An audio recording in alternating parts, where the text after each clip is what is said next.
Perfect continuous. কোন কাজ অতীতে আরম্ভ হয়ে এখন পর্যন্ত চলছে, মানে অতীতে আরম্ভ হয়েছে এখন পর্যন্ত চলছে, এরূপ বোঝালে ভার্বের কি হবে? Present perfect continuous tense. চেনার উপায়, বাংলা ক্রিয়ার শেষে কি থাকবে?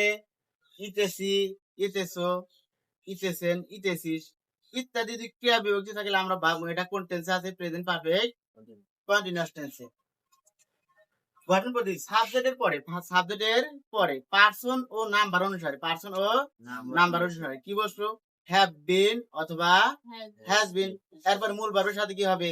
আইএনজি যোগ। মূল ভার্বের সাথে আইএনজি। স্ট্রাকচার খেয়াল করি, সাবজেক্টের পরে আমরা কি বসাবো? তাহলে হ্যাভ বিন অথবা হ্যাজ বিন। আর ভার্বের সাথে কি করা লাগবে? আইএনজি। কিন্তু ভার্ব তখন হবে কি? প্রেজেন্ট ফর্মে। কোন ফর্মের? প্রেজেন্ট ফর্মে আইএনজি। এরপর কি? অবজেক্ট। যেমন হয়তো আমরা এরকম বলতে পারি, তুমি হয়তো কাউকে ডাকতে গেছো, হয়তো বা ইমনকে বাড়িতে ডাকতে গেছো। আর ইমন কি করতেছে? হয়তো বাড়িতে ভাত খাইতেছে, এত কি করতেছে? ভাত। তুমি যা দেখতেছো, কি দেখতেছো? দরজাটা ফুসকি দেওয়ার পরে দেখতেছো ইমন কি ভাত খাইতেছে। তার মানে ও কি তুমি যাওয়ার পরে খাওয়া শুরু করছে না অতীত থেকে খাওয়া শুরু করছিল? মানে তুমি গেছো, দেখো যে খাইতেছে, তার মানে অবশ্যই অতীত আরম্ভ করছে। এখন দেখো যাওয়ার পর এখনো খাওয়া শেষ হয় নাই। কি হয় নাই? খাওয়া শেষ হয় নাই। এখন কেউ খাওয়া রাখে ও উঠে আসবো না? ও কি বলতেছে এখন? যে তুমি ডাকতেছো, তাহলে আমি খাওয়াটা শেষ করে আসি। তার মানে খাওয়া শুরু করছে অতীতে, এখন পর্যন্ত খাইতেছে, আরেকটু হয়তো কিছুক্ষণ খাবে। তাহলে এই ধরনের যদি কাজ যদি বুঝে আমরা কি বলবো? Present perfect continuous tense. আর আমরা জানি প্রথমে কি করা লাগবে? সাবজেক্ট। এই যে আমি একটা কি লিখছি, এক্সাম্পল উদাহরণ লিখছি, আমি কাজটি করে আসছি। এখন কথা হচ্ছে এখানে আমাদের আগে খুঁজে বের করতে হবে ভার্ব কোনটা। আচ্ছা, আমি কাজটি করে আসছি, আমরা সাবজেক্টও বের করতে পারি, এখন অবজেক্টও বের করতে পারি। এখন ভার্ব গুলো আমাদের কি করা লাগবে? চেনা লাগবে। তাহলে এখানে মেন ভার্ব কোনটা? কাজ করা, মানে কাজটি করা। তাহলে করা একটা কাজ। আচ্ছা, এখন বলবা তাহলে এই করার ইংলিশ কি? ডু মানে কি? করা না? ডু মানে করা। এখন আমরা জানি যে শুরুতে কি স্ট্রাকচারে সাবজেক্ট ব্যবহার করতে হবে। তাহলে এখানে কে কাজ করে? আমি। তাহলে subject K? I. I. I এর পরে আমরা গতকাল লিখছিলাম, কি লিখছিলাম? যে আই, উই, ইউ, দে, এদের সাহায্য করে কি হবে? হ্যাভ হবে। কি হবে? তাহলে এখানে তাহলে আই এর সাথে কি হবে? Have been. এখন আমরা জানি সাবজেক্টের পরে কি? হ্যাভ বিন অথবা হ্যাজ বিন। আমরা হ্যাভ বিন ব্যবহার করেছি। এখন কি করা লাগবে? ভার্ব। তাহলে এখানে ভার্ব কোনটা? করা। তাহলে ডু। তাহলে ডুর সাথে কি করা লাগবে? আইএনজি। তাহলে doing. I have been doing. এখন কি করতেছে ও? কাজটি। কাজের ইংলিশ কি? ওয়ার্ক। আর যেহেতু টি আছে তাহলে নির্দিষ্ট, তাহলে কি হবে? দা দাদা বিষয়টা বুঝতে পারছি কিনা? আচ্ছা, আর একটা তাহলে উদাহরণ আমরা বলতে পারি।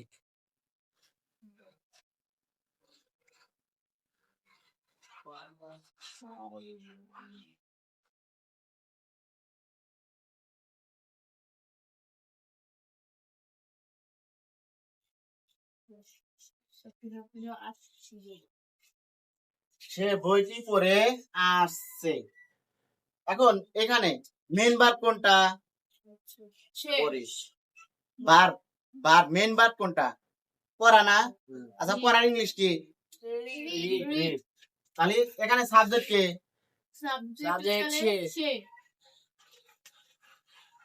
হি। আচ্ছা, হির সাথে সাহায্যকারী ভার্ব হ্যাভ হবে না হ্যাজ হবে? হ্যাজ। তাহলে হ্যাজ বসলে গেলে অবশ্যই কি ব্যবহার করতে হবে? Has been. এখন ব্যবহার কি করে? ভার্ব না? আচ্ছা, ভার্ব কে? পড়া। তাহলে পড়ার ইংলিশ কি? যেহেতু আমরা লিখছি যে স্ট্রাকচারে ভার্বের সাথে কি করতে হবে? আইএনজি। তাহলে কি হবে? Reading. He has been reading. কি পড়তেছে? বই পড়তেছে। এখন বইটি। দা দেখো বিষয়টা বুঝতে পারছি কিনা? যে বুঝতে পারি নাই আবার বলতে পারো।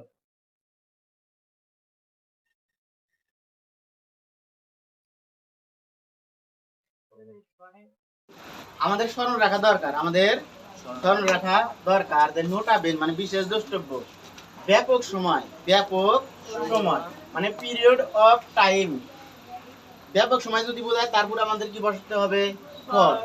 এবং নির্দিষ্ট সময় মানে পয়েন্ট অফ টাইম বোঝালে তারপর কি বসাতে হবে? সিন্স। এই যে একটা আমরা উদাহরণ খেয়াল করি, আমি 2 বছর মানে 2 বছর যাবত এখানে বাস করছি, এখানে বাস করছি। এখন এখানে কে বাস করছে? আমি। তাহলে সাবজেক্ট কে? আই। আচ্ছা, তাহলে দেখো 2 বছর যাবত সে কি করছে, মানে 2 বছর আগে থেকে বাস করা শুরু করছে, এখনো বাস করতেছে না, এখন চলে গেছে বাস করে? এখনো বাস করছে না। তাহলে আমি 2 বছর যাবত এখানে বাস করছি। আচ্ছা, আই এর সাথে হ্যাভ বিন হবে না হ্যাজ বিন হবে? আচ্ছা, হ্যাভ বিন লিখলাম আমরা, হ্যাভ বিন। আচ্ছা, বাস করা ইংলিশ কি? হ্যাঁ, তাড়াতাড়ি কও। বাস করা ইংলিশ কি? বসবাস। হ্যাঁ? আচ্ছা, আমরা যদি বলি লাইভ, যদি বলি LIVE লাইভ, লাইভ যদি বলি এটা সরাসরি, আর যদি লিভ বলি LIVING living. I have been living. আচ্ছা, কোথায় বাস করতেছে? এখানে। তাহলে হিয়ার। এখন বলো কয় বছর যাবত? 2। আচ্ছা, এখন 2 বছর আগে থেকে শুরু করলাম, কয় তারিখ থেকে কত সাল থেকে এটা কি বলা আছে? তাহলে এটা নির্দিষ্ট সময় নয়, এটা ব্যাপক সময়। এটা কি সময়? ব্যাপক সময়। তাহলে পিরিয়ড অফ টাইম মানে ব্যাপক সময় যদি বোঝায় তাহলে আমরা কি ব্যবহার করব? ফর। কয় বছর? 2 বছর, তাহলে 2 দ্রুত তুলি আমরা। I have been living here for 2 years. এখন যদি এখানে বলতাম যে আমি আমি এখানে 2000 সাল থেকে বসবাস করছি, হয়তো বা আমি এখানে 2010 সাল থেকে বসবাস করছি, তাহলে এখানে কি পয়েন্ট অফ টাইম না? তাহলে আমরা কি দিতাম? এখানে কি দিতাম? সিন্স দিতাম। কি দিতাম? সিন্স। আর এখানে সালটা প্রয়োগ করতাম।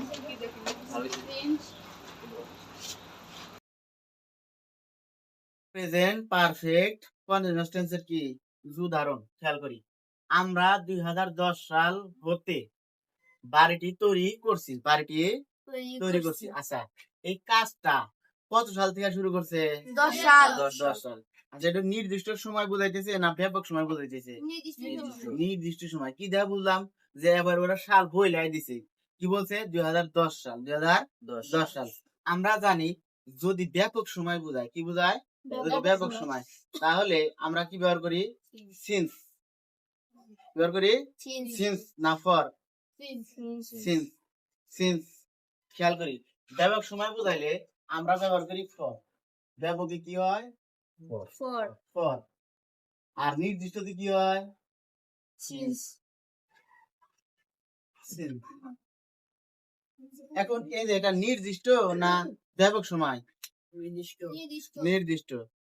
আচ্ছা, এখানে তাহলে আমরা স্ট্রাকচার অনুযায়ী প্রয়োগ করি। প্রথমে কি বলবো? সাবজেক্ট। সাবজেক্ট কে? আমি, আমরা। আমরা ইংলিশ কি? উই। আচ্ছা, উই এর সাথে হ্যাভ বিন হবে না হ্যাজ বিন হবে? Have been.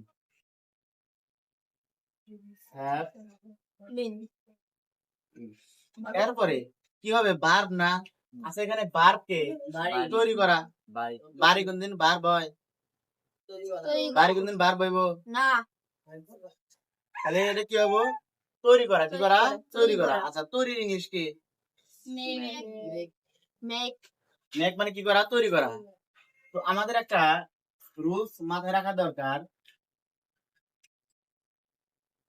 কিছু কিছু ভার্ব আছে, কিছু কিছু ভার্ব আছে, ওই ভার্ব গুলার শেষে যদি আমি আইএনজি যুক্ত করতে চাই, কি করতে চাই? আইএনজি যুক্ত করতে চাই। যদি ওই ভার্বের শেষে ই থাকে, কি থাকে?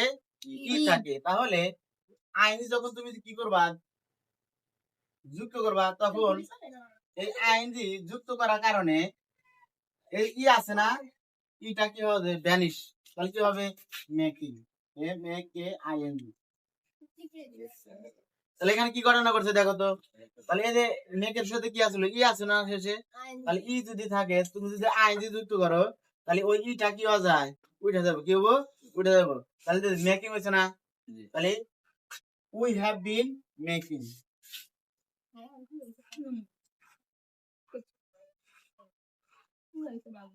আচ্ছা কি তৈরি করিতেছে, আচ্ছা বাড়ি ইংলিশ কি, বাড়ি কি আছে না, দা হাউস। এখন বলো কত সাল হতে, 2010 সাল হতে। তাহলে নির্দিষ্ট একটা সময় বুঝাইছে না, তাহলে নির্দিষ্ট সময়ের জন্য আমরা কি বের করি, since কত 2010 2010। আচ্ছা এখন আমরা আরেকটা তৈরি করি, সে এক মাস যাবত, সে এক মাস যাবত এই স্কুলে পড়ছে, সে এক মাস যাবত। আচ্ছা এই যে এক মাস যাবত যে বলছে, এটা নির্দিষ্ট সময় না ব্যাপক সময়,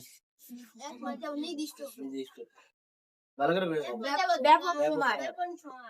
ব্যাপক না, ব্যাপক সময়, ব্যাপক সময়। আমি কি করো, তাহলে এখানে সাবজেক্ট কে, সে, হি অথবা কি সি ব্যবহার করতে পারি। আচ্ছা হির সাথে সাহায্যকারী ভার্ব আমাদের কি ব্যবহার করা লাগে, তাহলে কি হবে, হ্যাজ বিন।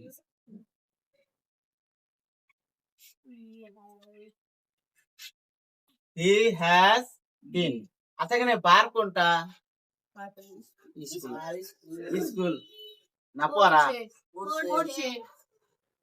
তাহলে পড়া ইংলিশ কি,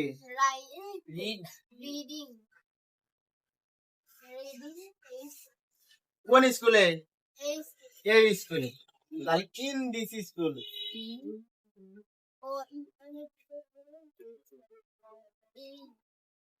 ইন দিস স্কুল।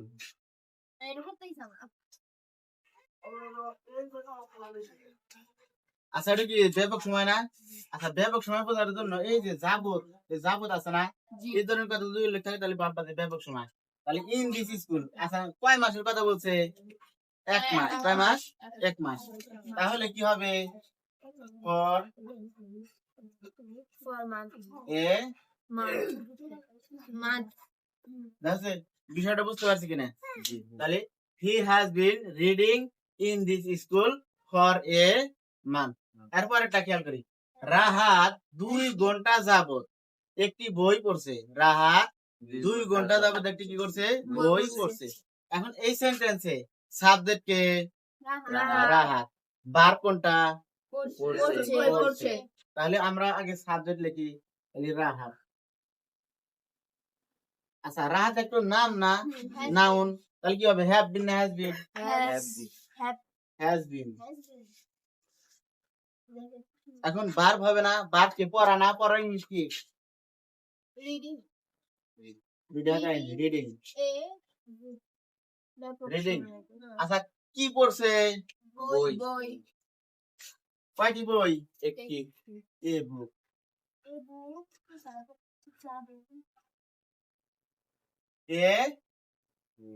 বুক। আচ্ছা এখন দেখো 2 ঘন্টা যাবত বলছে না, তাহলে যাবত যদি বোঝায়, যাবত যদি আমরা কি সিন্স ব্যবহার করবো না ফর ব্যবহার করবো, ফর। কয় ঘন্টা, 2 ঘন্টা।